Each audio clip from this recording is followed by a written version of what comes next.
आज की हमारी टॉपिक है जरंड। What is जरंड? जरंड होता क्या है? What are the types of gerund? Gerund कितने तरह के होते हैं? How to identify a gerund? Gerund को कैसा पहचाने? How to use a gerund in a sentence? Gerund को हम सेंटेंस में किस तरह से इस्तेमाल करते हैं? How to make जरंड?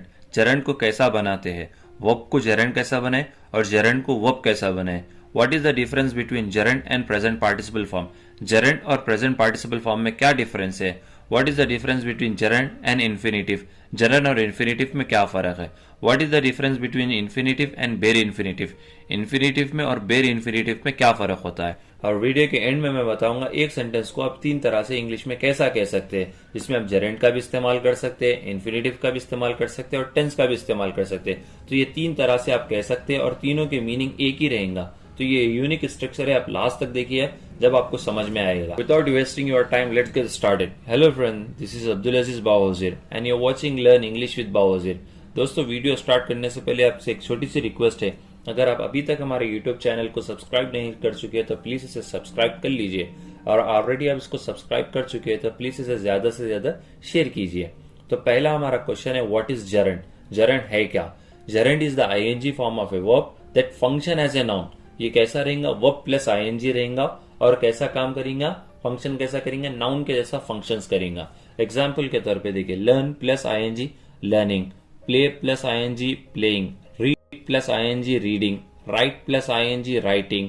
तो इस तरह से हमारे ये जरंड रहेंगे। अब ये दिखने में कैसे दिख रहे हैं? आपको प्रेजेंट पार्टिसिपल फॉर्म जैसे दिख रहे हैं, वर्ब जैसे दिख रहे हैं, मगर जब ये लोग नाउन के जैसा काम करेंगे तो ये जरंड बन जाएंगे। तो जब आपको जब भी पहचानना है जरंड कौन सा है बोले तो वो आईएनजी फॉर्म में रहेगा, पहला रूल। सेकेंड रूल क्या रहेगा? ये नाउन के जैसा फंक्शन करना है। तो ये दो रूल एप्लीकेबल हुआ तो जब भी जरंड बनेगा। अगर आप इसको आईएनजी फॉर्म को देखकर ही समझ रहे हैं कि जरंड है तो आप गलत है, और क्योंकि इसके दो रूल है। पहले तो एक आईएनजी फॉर्म होना है, दूसरा है नाउन के जैसा फंक्शन करना है। For example, drinking water is healthy, I am drinking water, drinking water. अब तीनों में भी देखिए, अब ड्रिंकिंग ड्रिंकिंग ड्रिंकिंग है। अब इसमें से जरंड कौन सा है, प्रेजेंट पार्टिसिपल फॉर्म कौन सा है? और जहां हमेशा आईएनजी फॉर्म जो रहेगा वो जरंड होता, इस तरह से भी इसका कोई रूल नहीं है। पहले देखिए, ड्रिंकिंग वाटर इज हेल्थी, तो पहला जो ड्रिंकिंग है वो जरंड है। सेकेंड देखिए, आई एम ड्रिंकिंग वाटर, जो ड्रिंकिंग है वो प्रेजेंट पार्टिसिपल फॉर्म है, आईएनजी फॉर्म है। नेक्स्ट देखिए ड्रिंकिंग वाटर, जो ड्रिंकिंग है वो एडजेक्टिव है। उसी तरह से मैं और एक एग्जाम्पल देता हूँ। Travelling can be expensive, she enjoys travelling, she was tired of travelling, her hobby is travelling. अब यहाँ देखिए, सब जगह आपको ट्रैवलिंग ट्रैवलिंग ट्रैवलिंग दिख रहा। अब इसमें से जरंड कौन सा है? अगर जरंड है तो किस तरह का जरंड है? तो ये सारी चीजें हम इस वीडियो में देखेंगे। आप ये वीडियो को आप शुरू से लेके लास्ट तक देखेंगे तो आपको हर चीज समझ में आ जाएंगी। और ये बहुत इंपॉर्टेंट टॉपिक है, इसकी नॉलेज रहना आपको बहुत जरूरी है, क्योंकि तकरीबन नेटिव इसको बहुत ज्यादा इस्तेमाल करते हैं। और जो बिगिनर्स रहते हैं, रुडिमेंट्री लेवल स्टूडेंट्स रहते हैं, वो लोग अक्सर कंफ्यूज रहते हैं, क्योंकि जब वो रीडिंग करते हैं तो जब उनको जरंड दिखता है तो वो लोग कंफ्यूज हो जाते हैं। जब लिसनिंग करते हैं या स्पीकिंग करते हैं तो इस तरह के जो सेंटेंसेस सुनते हैं वो लोग कंफ्यूज हो जाते हैं, क्योंकि वो लोग इंस्टीट्यूट से active voice, passive voice, direct, indirect speech, model auxiliary, positive verbs, ये चीजें पढ़ के आते हैं। मगर जब प्रैक्टिकली बात करते हैं तो ये चीज उन लोगों को अलग दिखती, थोड़ी सी डिफरेंस दिखती और लोग हम बहुत ज्यादा कंफ्यूज हो जाते हैं। तो ये टॉपिक को आप अच्छी तरह से समझिए, क्योंकि मैं इस पे ही और मैं इसी पर भी वीडियोस डेवलप कर रहा हूँ, अलग अलग सेपरेट वीडियोस बना रहा हूँ, क्योंकि एक वीडियो में मैं आपको पूरा एक्सप्लेन नहीं करना चाह रहा हूँ, क्योंकि आप कंफ्यूज हो जाएंगे। इसको मैं पार्ट वाइज डिवाइड कर रहा हूँ और मैं आपको इसमें पूरा ओवरव्यू दूंगा जरंड का, जिससे आप समझ जा सकते हैं जरंड कौन सा होता है और ये कौन सा जरंड है। इस तरह का पूरे चीजें आप समझ जा सकते हैं। अब देखेंगे second question, types of gerund. Gerund कितने तरह के होते हैं? तो पहले ये देखिए जरंड एज ए सब्जेक्ट के तौर पे हम जरंड का इस्तेमाल करेंगे। कैसा करेंगे मैं भी बताऊंगा। जरंड एज ए ऑब्जेक्ट के तौर पे इस्तेमाल करेंगे। जरंड एज ए कॉम्प्लीमेंट के तौर पे हम इसको इस्तेमाल करेंगे। बी फॉर्म के बाद हम इसको इस्तेमाल करेंगे जरंड को। नेक्स्ट देखिए, as a object of preposition के बाद हम जरंड का इस्तेमाल करेंगे। After possessive adjective and apostrophe, possessive adjective के बाद और एपोस्ट्रोफी के बाद हम जरंड का इस्तेमाल करेंगे, और कुछ वर्ब्स के बाद हम जरंड का इस्तेमाल करेंगे।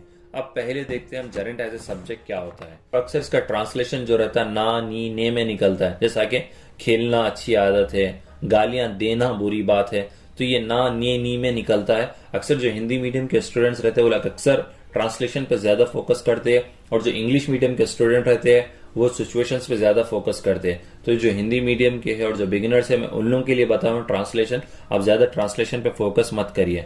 तो पहले देखिए जेरेंट एज ए सब्जेक्ट, मैं आगे चल के इसका स्ट्रक्चर भी बताने वाला हूँ।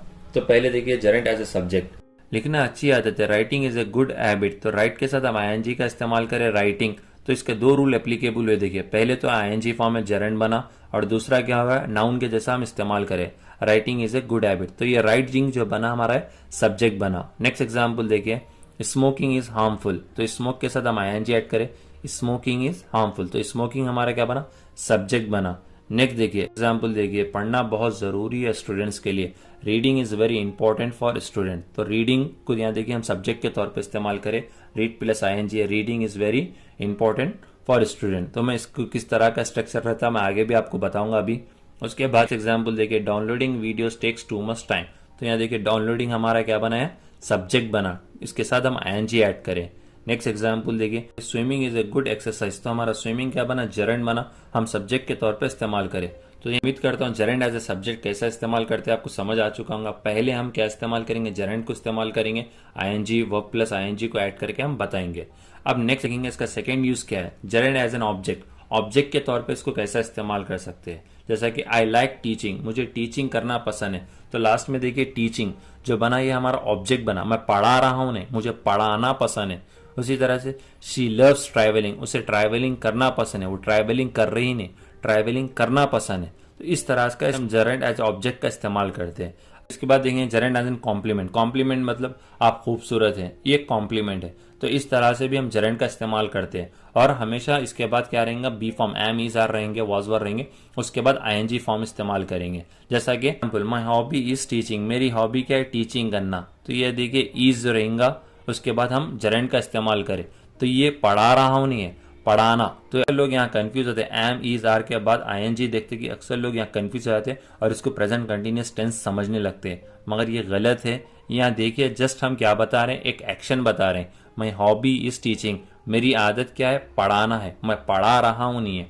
नेक्स्ट उसके बाद देखिए उसकी कमजोरी स्मोकिंग है, his weakness is smoking, his weakness is smoking, उसकी कमजोरी क्या है, स्मोकिंग है। इस तरह से हम जेरेंट एज ए कॉम्प्लीमेंट का इस्तेमाल करते हैं और आफ्टर बी फॉर्म के बाद हम आईएनजी का इस्तेमाल करते हैं। अब नेक्स्ट यूज देखिए, प्रीपोजिशन के बाद हम जेरेंट का इस्तेमाल करते हैं। तो पकाने में अच्छी है, she is good at cooking, at के बाद हम क्या इस्तेमाल करें, यहाँ देखिए कुकिंग, आईएनजी इस्तेमाल करिए, तो हमारा जेरेंट बना, वो पकाने में अच्छी है। एग्जाम्पल देखिए, वो मुझे बगैर इन्फॉर्म करे कि सिनेमा चल गया, without informing me he went to cinema, तो विदाउट के बाद हम आईएनजी का इस्तेमाल करें।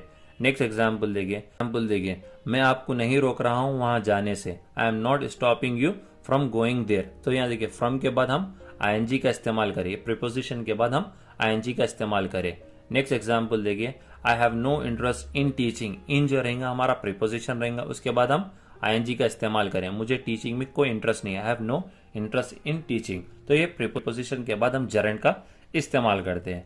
अब इसके बाद देखेंगे इसका next use, after possessive adjective and apostrophe, possessive adjectives के बाद या एपोस्ट्रफी एस के बाद हम जेरेंट का इस्तेमाल करेंगे। जैसा कि मुझे मेरे बच्चे का रोना पसंद नहीं है, मुझे मेरे बच्चे का रोना पसंद नहीं है, तो इसको इंग्लिश में कैसा कहेंगे, यहाँ देखिए, I don't like my sons crying, I don't like my sons crying, तो यहाँ सन को एपोस्ट्रफी दिया, देखिए सन्स क्राइंग, बच्चे का रोना। उसी तरह से नेक्स्ट एग्जाम्पल देखिए, उसे पसंद नहीं है तुम्हारा वो बच्चे से बात करना, उसे पसंद नहीं है तुम्हारा वो बच्चे से बात करना, he doesn't like your talking to that boy, he doesn't like your talking to that boy, your जो रहेगा ये देखिए पोसेसिव एडजेक्टिव है। नेक्स्ट एग्जाम्पल देखिए, आपका यहाँ आना हमें पसंद है, we like your coming here, your के बाद हम फिर जेरेंट का इस्तेमाल करें, we like your coming here, आपका यहाँ आना हमें पसंद है।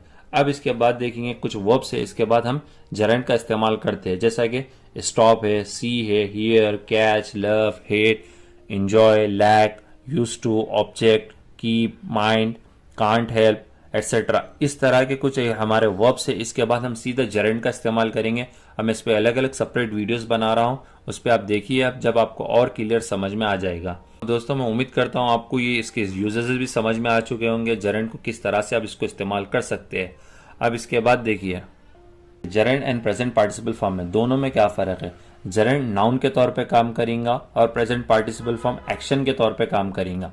एग्जाम्पल के तौर पे देखिए, travelling can be expensive, travelling expensive हो सकती है, तो ये ट्रैवलिंग जो आया हमारा जेरेंट बना। अभी इसी तरह से प्रेजेंट पार्टिसिपल फॉर्म में देखिए, she is travelling to Australia, वो ट्रैवलिंग कर रही है, किधर कर रही है, ऑस्ट्रेलिया को कर रही है। तो प्रेजेंट पार्टिसिपल फॉर्म या तो वर्ब रहेगा या तो एडजेक्टिव रहेगा, दो तरह से रहेगा। नेक्स्ट जेरेंड में एक एग्जांपल देखिए, शी एंजॉयज ट्रैवलिंग, उससे ट्रैवलिंग पसंद है कि प्रेजेंट पार्टिसिपल फॉर्म में they will be travelling by train, वो लोग ट्रेन से ट्रैवल कर रहे होंगे। नेक्स्ट एग्जांपल देखिए, she was tired of travelling, तो उन्हें ट्रैवलिंग करते करते थक गई है। तो ये आफ्टर प्रीपोजिशन के बाद हम जेरेंड का इस्तेमाल करें। अब यहाँ देखिए प्रेजेंट पार्टिसिपल फॉर्म में travelling salesman arrive in town, तो ट्रैवलिंग सेल्समैन क्या बन गया है, एडजेक्टिव बन गया। मैं ऑलरेडी आपको बता चुका हूँ प्रेजेंट पार्टिसिपल फॉर्म या तो वर्ब रहेगा या तो एडजेक्टिव रहेगा। वर्ब रहा तो आप इसको इजीली पहचान ले सकते हैं टेंसेस के अकॉर्डिंग। अगर एडजेक्टिव रहा तो हमेशा आईएनजी फॉर्म के बाद यहाँ नाउन या एडजेक्टिव रहेगा। एग्जाम्पल के तौर पे देखिए ड्रिंकिंग वाटर, पीने का पानी, तो यहाँ दो चीजें मिलके आ गए। देखिए वर्ब प्लस आईएनजी एक हो गया, दूसरा नाउन बनेगा ड्रिंकिंग वाटर। उसी तरह से ट्रैवलिंग सेल्समैन ये एडजेक्टिव बना। अब देखिए जेरेंड और इन्फिनेटिव में क्या फर्क है। जेरेंड आईएनजी फॉर्म रहता है और इन्फिनेटिव क्या रहता है, 2 प्लस बेस फॉर्म रहता है। बेस फॉर्म को हम इन्फिनेटिव बोलते हैं और जेरेंड को हम आईएनजी फॉर्म बोलते हैं, जिसमें हमेशा एक्टिविटी की बात होती है और प्रेजेंट पार्टिसिपल फॉर्म में हमेशा एक्शन की बात होती है। जेरेंड का एग्जाम्पल देखिए लर्निंग इज यूजफुल, पढ़ना फायदेमंद है। आई एम लर्निंग, मैं पढ़ रहा हूं, प्रेजेंट पार्टिसिपल फॉर्म। इन्फिनेटिव में आई वॉन्ट टू लर्न, मैं पढ़ना चाहता हूं। तो इस तरह से रहेगा। जेरेंड में आईएनजी रहेगा, प्रेजेंट पार्टिसिपल फॉर्म में टेंस के अकॉर्डिंग रहेगा, इन्फिनेटिव में 2 प्लस बेस फॉर्म रहेगा। इन दोनों में फर्क रहेगा। उसके बाद देखेंगे इन्फिनेटिव और बेर इन्फिनेटिव में दोनों में डिफरेंस क्या है। इन्फिनेटिव जो रहेगा 2 प्लस बेस फॉर्म रहेगा और बेर इन्फिनेटिव जो रहेगा बगैर 2 के साथ आएगा, डायरेक्ट हम बेस फॉर्म का इस्तेमाल करेंगे। अब देखेंगे एग्जाम्पल के तौर पर इन्फिनेटिव, मैं जाना चाहता हूँ, आई वॉन्ट टू गो, मैं जाना चाहता हूँ, तो यहाँ देखिए टू गो, ये इन्फिनेटिव बना। नेक्स्ट एग्जाम्पल देखिए, I have decided not to go, I have decided not to go, तो ये देखिए to go, 2 plus base form आया। नेक्स्ट एग्जाम्पल देखिए, she came to see you, 2 plus base form है। हमेशा 2 के बाद अक्सर बेस फॉर्म ही रहता है, she came to see you.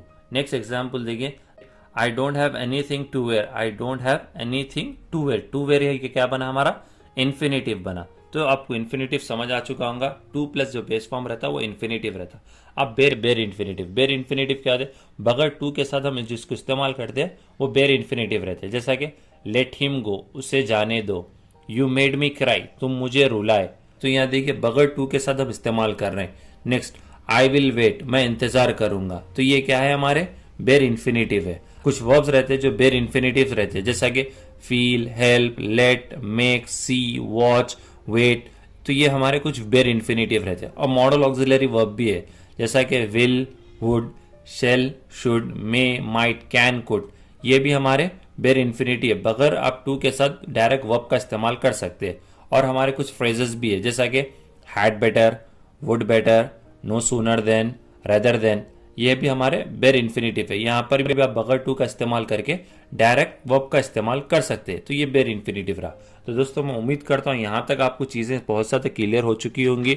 Gerund क्या होता है, टाइप्स ऑफ जेरेंड क्या है, आइडेंटिफाई कैसा करना उसको, जेरेंड को कैसा इस्तेमाल करना, जेरेंड को कैसा बनाना, दोनों में क्या डिफरेंस है। अब दिखाऊंगा जेरेंड का स्ट्रक्चर किस तरह से रहता है और एक सेंटेंस को आप 3 तरह से कैसा कह सकते हैं, मतलब मीनिंग बगैर चेंज हुए के 3 तरह से आप उसको कैसा कह सकते हैं। अब देखिए जेरेंड का स्ट्रक्चर, पहले जेरेंड लेंगे, फिर उसके बाद बी फॉर्म लेंगे, फिर उसके बाद नाउन या एडजेक्टिव लेंगे। For example smoking is harmful, smoking या जेरेंड है, इज हमारा बी फॉर्म है, हार्मफुल ये एडजेक्टिव है। उसी तरह से और एक एग्जाम्पल देखिए, चुराना एक क्राइम है, स्टीलिंग इज ए क्राइम, तो स्टीलिंग देखिए एक जेरेंड है, उसके बाद इज एक हमारा बी फॉर्म है, उसके बाद एक क्राइम है। उसी तरह से नेक्स्ट एग्जाम्पल देखिए, झूठ बोलना गुनाह है, टेलिंग लाई इज ए सिन, तो इस तरह से इसके एग्जाम्पल्स रहेंगे, इस तरह से इसका स्ट्रक्चर रहेगा। और एक एग्जाम्पल देखिए, प्लेइंग इज यूजफुल, प्लेइंग हमारा यहाँ जेरेंड है, उसके बाद इज है, फिर उसके बाद यूजफुल हमारा एक एडजेक्टिव है, और इस तरह से हमारा जेरेंड का स्ट्रक्चर रहेगा। अब देखिए इन्फिनेटिव का स्ट्रक्चर कैसा रहेगा। पहले हम इन्फिनेटिव का इस्तेमाल करेंगे 2 प्लस बेस फॉर्म, उसके बाद बी फॉर्म का इस्तेमाल करेंगे, फिर नाउन एडजेक्टिव का इस्तेमाल करेंगे। जैसा कि स्मोकिंग करना हार्मफुल है, टू स्मोक इज हार्मफुल, यहाँ देखिए टू स्मोक हमारा इन्फिनेटिव हुआ, इज हमारा बी फॉर्म हुआ, हार्मफुल ये हुआ एडजेक्टिव हुआ, to smoke is harmful. Next example देखिए, चुराना क्राइम है, to steal is a crime, to steal यहाँ देखिए इन्फिनेटिव है, हमारा इज हमारा बी फॉर्म है, उसके बाद एक क्राइम है। उसके बाद नेक्स्ट एग्जाम्पल देखिए, बोलना गुनाह है, to tell lie is a sin, to के बाद हम बेस फॉर्म का इस्तेमाल करेंगे तो ये इन्फिनेटिव बन जाएगा। To tell lie is a sin, झूठ बोलना गुनाह है। तो इस तरह से आप इसके एग्जाम्पल्स बना सकते हैं, इस तरह का इसका स्ट्रक्चर रहता है। अब देखेंगे बाद देखेंगे एक सेंटेंस को आप तीन तरह से कैसा कह सकते हैं, जैसा कि चुराना एक क्राइम है, stealing is a crime, to steal is a crime, it is a crime to steal. तो इस तरह से आप तीन तरह से कह सकते हैं। अब ये तीन तरह के सेंटेंसेस को आप किस तरह से बनाएंगे और इसका स्ट्रक्चर किस तरह से रहता है वो देखिए। पहले हमारा जरंड रहेगा, उसके बाद बी फॉर्म रहेगा और नाउन एडजेक्टिव रहेगा। सेकंड इन्फिनेटिव रहेगा, उसके बाद बी फॉर्म रहेगा, उसके बाद नाउन एडजेक्टिव रहेगा। और उसके बाद तीसरा इट रहेगा, उसके बाद बी फॉर्म, उसके बाद नाउन एडजेक्टिव, उसके बाद इन्फिनेटिव। एग्जाम्पल के तौर पे देखिए, खेलना फायदेमंद है, playing is useful, to play is useful, it is useful to play. तो इस तरह से आप बना सकते हैं। और एक एग्जाम्पल देखिए, touching electricity is dangerous, to touch electricity is dangerous, it is dangerous to touch electricity. उसी तरह से नेक्स्ट एग्जाम्पल देखिए, इंग्लिश बोलना मुश्किल नहीं है, speaking English is not difficult, to speak English is not difficult, it is not difficult to speak. तो इस तरह से आप एक सेंटेंस को तीन तरह से बना सकते हैं। Now it is your turn to make some examples. अब आपकी बारी है, कुछ इसके एग्जाम्पल्स बनाइए ये तीन स्ट्रक्चर का इस्तेमाल करके। और जो हमारे जरंड थे, 6 किस्म के 6 टाइप्स ऑफ जरंड थे, उसको भी आप इस्तेमाल करके उस पर भी कुछ एग्जाम्पल्स बनाइए। दोस्तों मैं उम्मीद करता हूँ ये कॉन्सेप्ट आपको क्लियर हो चुका है। अगर आपको वीडियो अच्छी लगी है तो प्लीज़ इसे लाइक शेयर कॉमेंट करिए, क्योंकि आपके कॉमेंट से हमें मोटिवेशन मिलता है और हम न्यू वीडियोज बनाते हैं। Thank you friends for watching this video. See you in the next video with another structure. Take care.